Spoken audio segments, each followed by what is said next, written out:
Hey everybody, Professor Doom here, and we're going to try to get this whole story out in one take. I have a lot of stuff that I want to share with you about this story. But before we get into this story, I wanted to answer somebody's question out there. Yes, I will upload my old videos about Enki, Enoch, Osiris, all of the ancient god videos that I did about Cain being Enki and Cain being the all-seeing eye. Yes, I will put those videos up. They're safe. YouTube won't take my YouTube channel down. You got it. Okay. So now, what are we going to be taking a look in this video that I'm presenting? One, I had to ask myself some serious questions about the science and technology that they're developing. Two, is there a history behind this science and technology?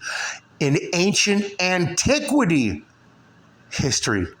And I do believe there is. We're going to take a look at that. We're going to take a look at predictive programming, because if there are movies such as 2001: A Space Odyssey, Back to the Future, Total Recall, Superman, Man of Steel, and others that have predictive programming that show us a science or technology that actually comes to fruition in the future of that movie, then that definitely warrants us analyzing that material. And that's what we're going to do. First, let's take a look at some predictive programming that has given us technology that we currently have in our usage. If you guys take a look at 2001: A Space Odyssey right here, there were like four different technologies, three or four technologies or predictive programming pieces that we saw in the movie.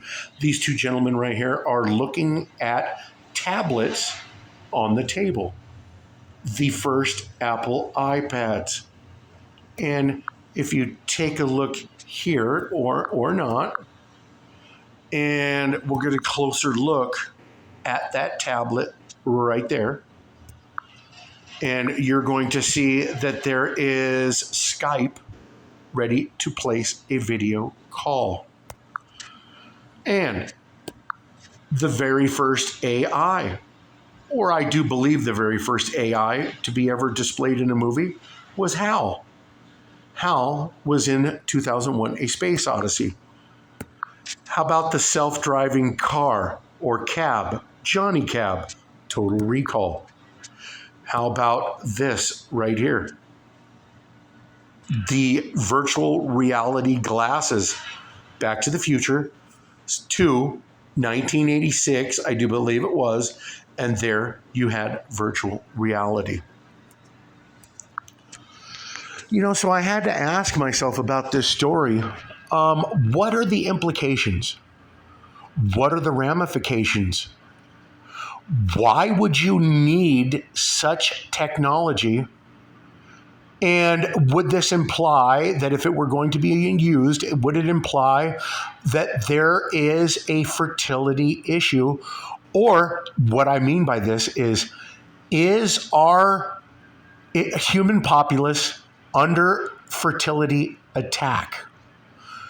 For this technology to be required or needed to be used to create a new slave labor, or call it transhumanism, call it, you could even use this technology to create individuals with stripped individuality.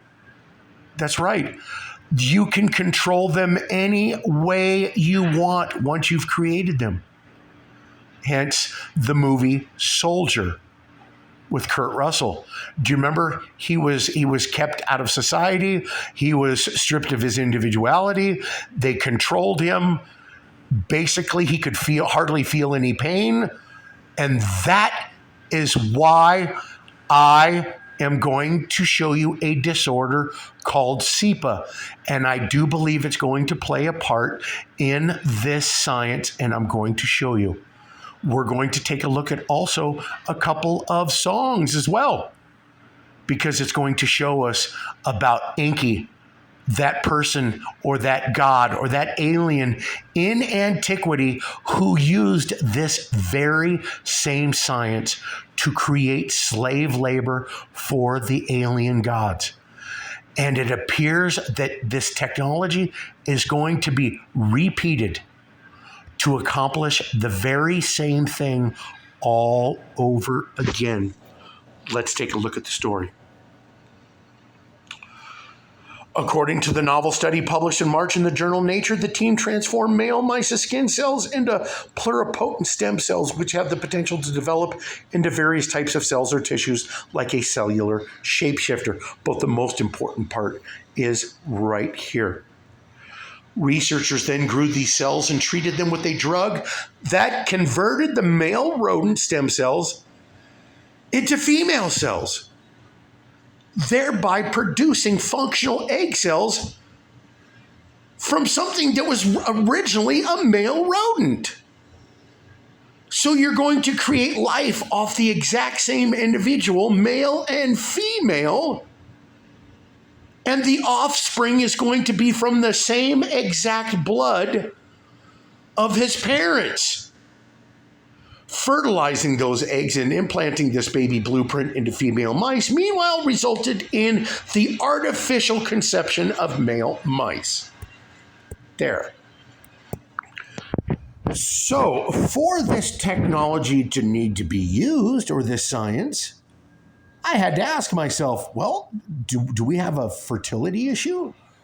Do we have something that would justify the usage of such science to create or transhumanism, or to create a new human being? Or how about a new slave labor? How about humans with stripped individuality? You can control them. You can get them to do whatever you want. You can get them to where they don't even experience pain. And I'm going to show you how that's a very big possibility. I'm going to show you a disorder called SEPA, and I'm going to show you exactly how and why SEPA is found and how it relates to the artificial male being created from male stem cells or male cells that were used to create female cells. And here is our fertility under attack. One, here. I'm not going to read it. Read it yourself.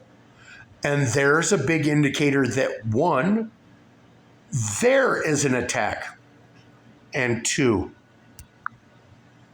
here. How many autistic individuals do you know? How many autistics of the moderate and severe disorder or spectrum disorder actually have the wherewithal in their mind to do what comes natural, or to do what human beings were meant to do? That was to procreate and create offspring to continue life.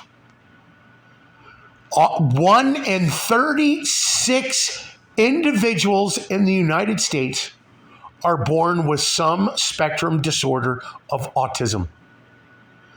If even more than half don't even have the wherewithal to procreate now, our fertility of Americans is under attack. But it doesn't stop there. It doesn't stop there. One study used data from hospital and birth records in Sweden and showed that autistic women experience higher rates of pregnancy complications. And I'm going to say that yes, autism, the fertility issue, is an attack. You guys already know my position on autism. I've already done videos regarding the holistic doctors that died regarding their research into autism and the cure, GCMAF. Do you remember Jeffrey Bradstreet, the holistic doctor? And do you remember the big story? Any of you followers of mine remember that video? there was a pretty long, lengthy video about autism and how it was found. And I'm not going to repeat it here because that's something that would also get me a strike. But let's continue on.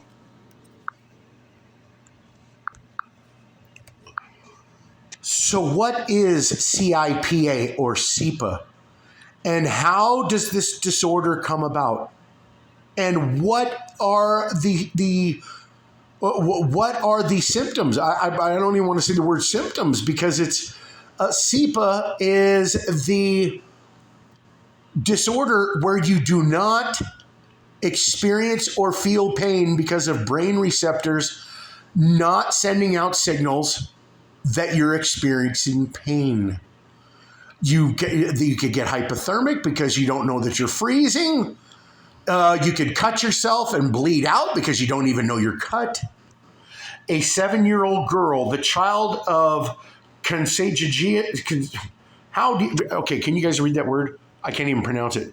Consanguineous first cousin parents. So this child was born to parents who were first cousins and presented to the pediatrics department. 2 siblings died at 2 and 3 years of age because of unknown reasons.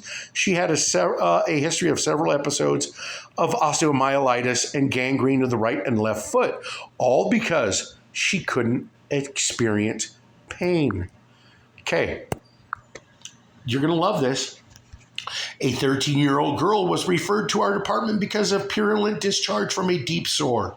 There was no family history of special or hereditary diseases. She was the second child of related first cousins' parents. First cousins. Now watch this. SIPA. All of our patients had consanguineous parents. There are few cases of insensitivity to pain described in the literature, but there is no standard treatment. Patients with SIPA can live a fairly normal life. 3 of our patients had mild mental retardation and attended special schools. However, there are certain precautions that need to be taken in order to ensure the safety of the patient. The patient must constantly check for cuts, bruises, self-mutilations, and other possible unfelt injuries. Watch. Okay. Consanguineous. The word relating to or denoting people. How about artificially created human beings? People. Descended from the same ancestor. If you have a mouse, or now let's convert it into a human, and you've now taken the cells and created eggs from the male cell, you are essentially giving birth from the exact same ancestor. So now you could potentially create a universal soldier, somebody who doesn't experience pain, somebody that you can strip him of his individuality, you can control him, you can get him to do whatever you want. He won't run from battle, he will be without fight or flight responses. He won't know pain. How could he be scared of that? But is there predictive programming for that? And yes, there is. The movie Soldier with Kurt Russell, where he was an elite warrior selected at birth for combat, stripped of his individuality and isolated from society.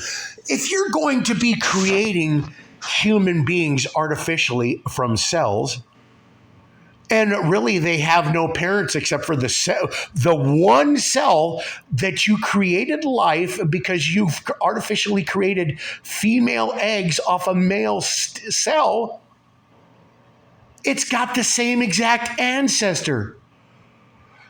Will this cause SIPA disorder? Or can they actually regulate it where it's not actually a disorder, but it will actually be a benefit? Well, for them, because they could create a soldier for their wars who experience no pain, no fight or flight. Is that something that DARPA is already working on? Is that something they've already developed? Those are some of the questions that came to my mind. But there's more. There's tons more, everybody. The control of mankind, or the control of men. Equilibrium, the movie, predictive programming. How about this right here? Can you guys see over to the left? This is Superman, Man of Steel. And what did Jor-El tell Superman, or Clark Kent, or Kal-El when he was showing him the Genesis chamber? What did he say? He said, all of our people are engineered for exactly what we need them to do. Scientists, doctors. He said, you were a naturally born child. And he called this the Genesis chamber. Now, I want you to take a look all the way to the left. Okay? Do you see that egg right there? And there's a serpent that wraps around the bottom of the egg right there to the left. This is predictive programming that, yes, people will be bioengineered for however they need them. One of the predictive programming movies that I thought about that has the most interest for me is probably Blade Runner, because they created these Nexus humans where they could upload the memories and even the conscience of other people into these replicants. And it was all being done by the Tyrell Corporation. Do you guys remember the logo for the Tyrell Corporation was the owl? Do you remember that owl? And do you guys remember the report or the video presentation I did about what exactly the word Tyrell means? Talking about music and what Tyrell means. In English baby names, the meaning of the name Tyrell is thunder ruler. And the word Tyrell comes from the Scandinavian god Tyr. And it just so happens that the day of the week, Tuesday, is named after this god. But thunder ruler, if you were to see this, what would come to your mind? Because I know what came to mine. Imagine Dragons, the song Thunder. And do you guys remember how all of these sheep were on the streets? Like they were being ruled over? Thunder ruler. Exactly. This is just some of the programming that you see. They're giving you a message. They're giving you the clues. Open your eyes and you will see it. Let's take a look at another song by, what's his name? Oh, God dang it. White Zombie. Or Rob Zombie. Do you remember what I said in the movie Blade Runner? Nexus, the Nexus 5, 6, 7. These were all replicants that were being uploaded with memories of people so that they continue living their life or continue living life. And Rob Zombie gives you the clue. More human than human. And what does he say? Yeah, I am the Ripper Man, a locomotion mind, love American style. Yeah, I am the Nexus One. I want more life. I ain't done yet. I ain't done.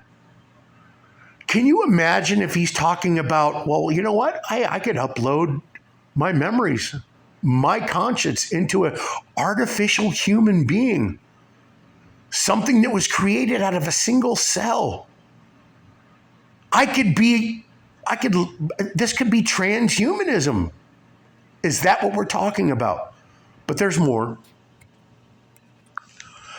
So what we're seeing with this science technology, is this repeating itself from an ancient technology or science back in antiquity with the god Enki? You remember it was Enki that created slave labor. And what was the slave labor all about? It was to be a slave for the alien gods. And then Enki went behind his brother's back, according to the tablets, and says that Enki created human beings, the Homo sapiens. And his brother didn't like this. And then all of a sudden, the flood came about to destroy all that. But there's something about Enki that I presented, because Enki is none other than Saturn. Saturn and Enki are none other than the god of the Jews. In the Bible, you will see that it was, I am that I am that I am sent you. That's what he told Moses. Now, isn't it interesting that in the Bible you have a story of Noah? And in the clay tablets, it is Enki who warned Nepistim, Ziusudra, Atrahasis that there was a flood. It was always Enki. And in the Bible, it was, I am that I am. But if Enki is Saturn, and Saturn is the black star, does David Bowie tell us the true identity of not only the biblical God, but of Enki and Saturn himself? And he does. Right here is David Bowie, Black Star, the video. And what does he say? I can't answer why I'm a black star. Just go with me. I'm not a film star. I'm going to take you home. I'm a black star. Take your passport and shoes. I'm not a pop star. And your sedatives, boo. I'm a black star. You're a flash in the pan. I am the great I am. I'm a black star. Now, I want to take you back to, really quick, the song Thunder by Imagine Dragons. Lightning, then the thunder.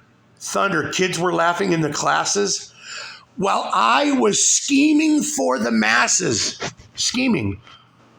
What does he mean? To control the masses? He wanted to rule over the masses? But he goes on to say, dreaming about being a big star? What do you think he means? After I just showed you about the sheep being controlled by this thunder god, it's all coming full. You guys can see the whole bigger picture here, right? Okay, I think we're just about almost done. So who exactly is trying to control every movement our future is going to look like? The World Economic Forum. You know, I said to myself, I didn't say self, but I did say to myself this, that there is no way that mankind could look at a statement like this and say that I will own nothing, but I will be happy. You won't be able to own your own car. You won't be able to own your own home. What about you people out there who own your classic car? What about you that you own a boat or that you own your condo and they try to tell you, guess what? You don't own anything anymore. You're going to be happy about that? But what if they're talking about their newest creation? What if this message is about their new creation? They're going to create a slave labor. They're going to strip this slave labor of their individuality. And they're going to be happy with everything that they're told to be happy about. That's what's so scary about this science and technology. Thanks, everybody.